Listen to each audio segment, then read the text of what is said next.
Hello and welcome to your weekly Angel Oracle card reading for the week of April 7th. This week's contemplation card comes from Doreen Virtue's Angel Therapy Oracle cards. And the theme card reads Mediumship.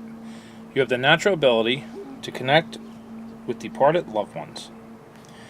So when going over this week's reading, keep that in mind as we proceed through the week and how this may apply to you with things that you're unlocking or experiencing or may already have that's expanding outward, and see if you can find the relevance there.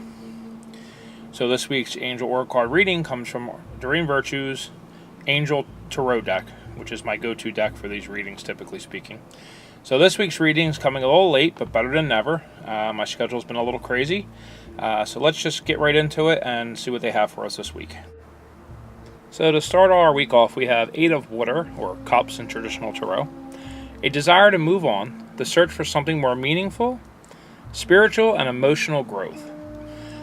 This card very strongly is saying that you've had this desire, maybe whatever it was that may have been holding you back, that it's really starting to well up inside you at this point.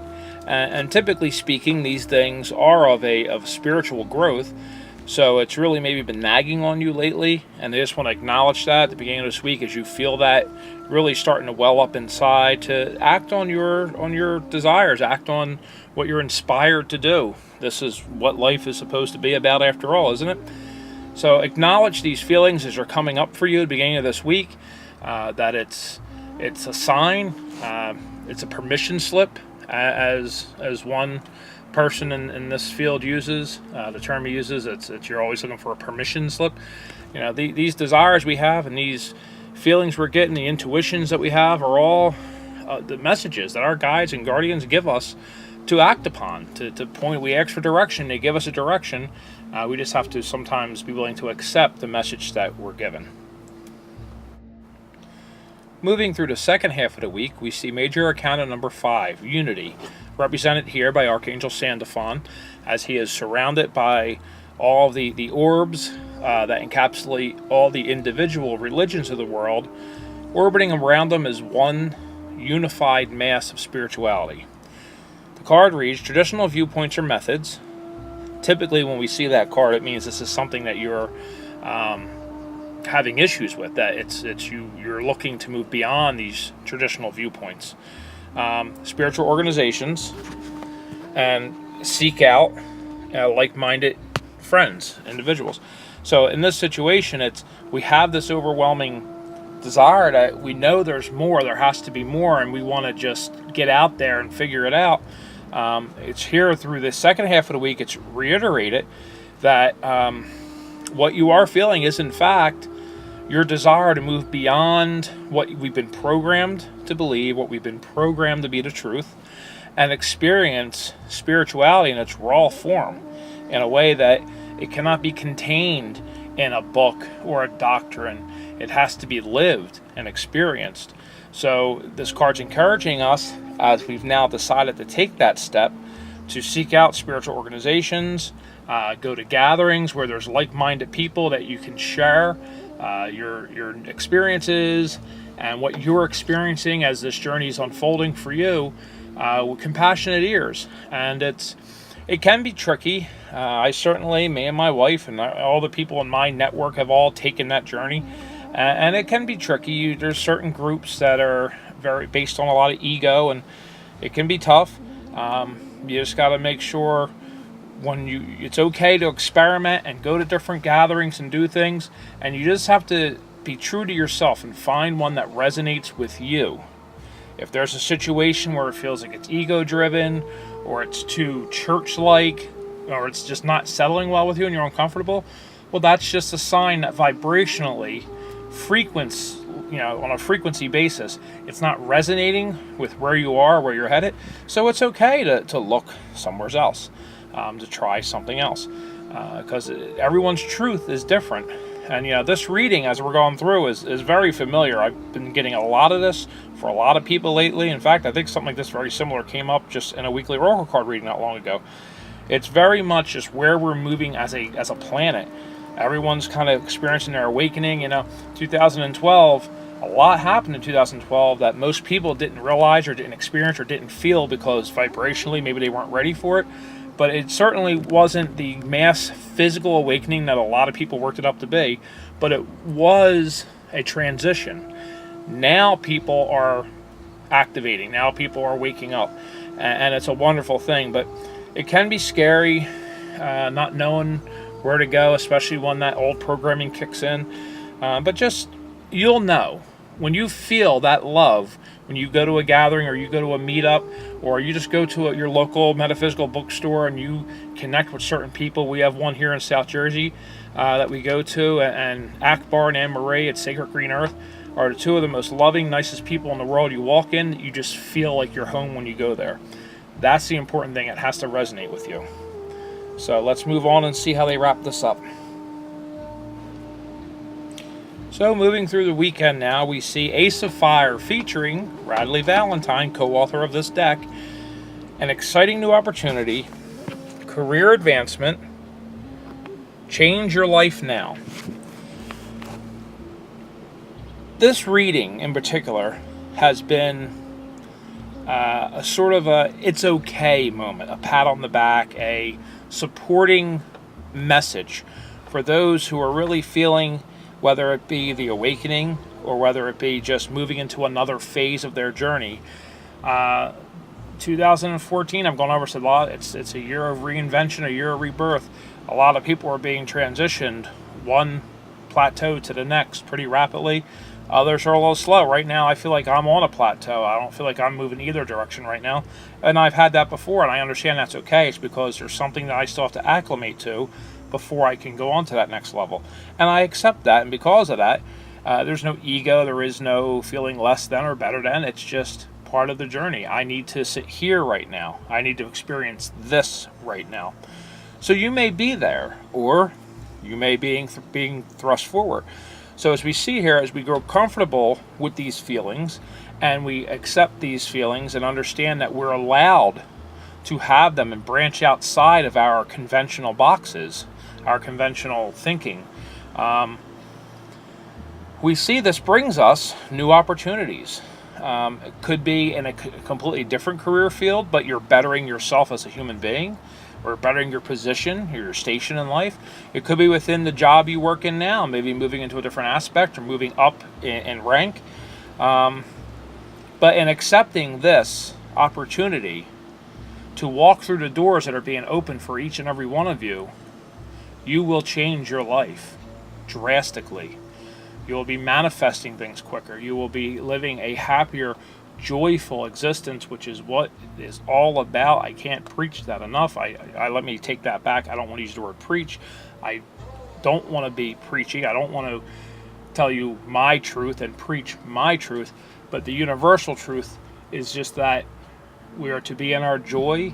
For whatever reason we incarnate onto this planet to have these experiences, the bottom line is, I don't know, and it's in my truth and my belief that we're not here to suffer. We are not here to live in squalor and suffer to prove our faith, but we are here to enjoy this. We're here to have this experience, to live life and be in joy and live in bliss. And it's not a statement of your financial place in the world. It's not a statement of what the size house you live in. It's living in that small house, living on a small budget, and being able to smile every day and be grateful for the life that God has given you. That's living in your bliss. That's doing things with your time that bring you such joy you want to squeal like a child. That's living in bliss. It has nothing to do with your financial status, how much money you have in the bank, what your job is, where you live. I know certainly having more money and all would make it a lot easier to live in joy and bliss. I know I always feel that way. I'm very grateful for the life I have. I'm certainly on the towards the lower end of the ladder in life, financially speaking, but I'm grateful for all the blessings I have now. Certainly having more money would enable you to have more blessings and do more exciting things like travel and see the world.